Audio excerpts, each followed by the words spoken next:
Hello and welcome to the IT Governance Podcast for Friday the 5th of October. Here are this week's top stories. The NCSC, National Cybersecurity Centre, has accused the Russian Military Intelligence Service, the GRU, of a campaign of cyber attacks targeting political institutions, businesses, media and sport. According to the NCSC, well-known threat actors have carried out numerous cyber attacks around the world, including the groups known as APT28, Fancy Bear, SoFasci, Sednit and Cyber Caliphate are in fact associated with the GRU. The attacks are in flagrant violation of national law, the NCSC said, and have cost national economies millions of pounds. The Foreign Secretary, Jeremy Hunt, commented, "The GRU's actions are reckless and indiscriminate. They try to undermine and interfere in elections in other countries. They are even prepared to damage the Russian companies and Russian citizens.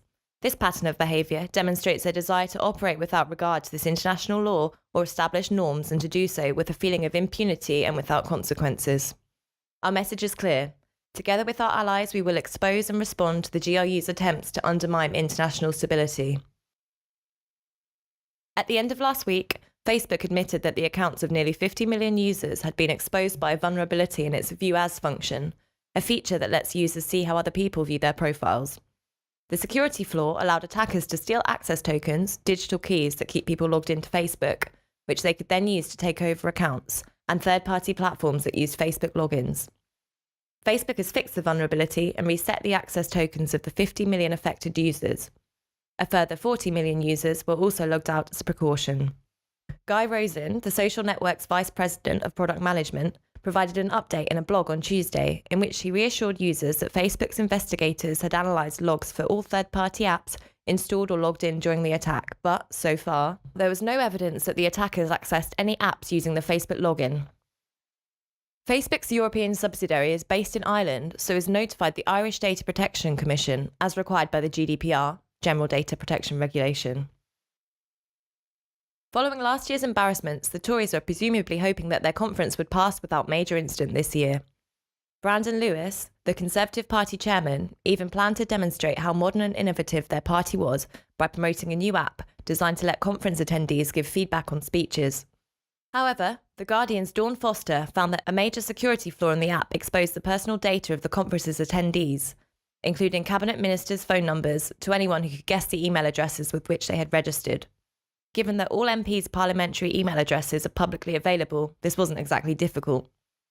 Worse still, it soon became apparent that the MPs' details could be edited, with inevitable results. According to The Guardian, some Twitter users claim that Boris Johnson's picture was briefly changed to one featuring a pornographic image, and Michael Gove's picture was changed to Rupert Murdoch, his previous employer at the Times.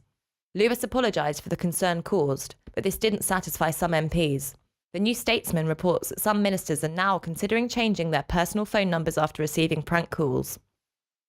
Crowdcoms, the Australian company that made the app, soon updated it to remove the login function and issued an apology. The Information Commissioner's Office is investigating. A spokesperson said, "We are aware of an incident involving a Conservative Party conference app, and we will be making inquiries with the Conservative Party."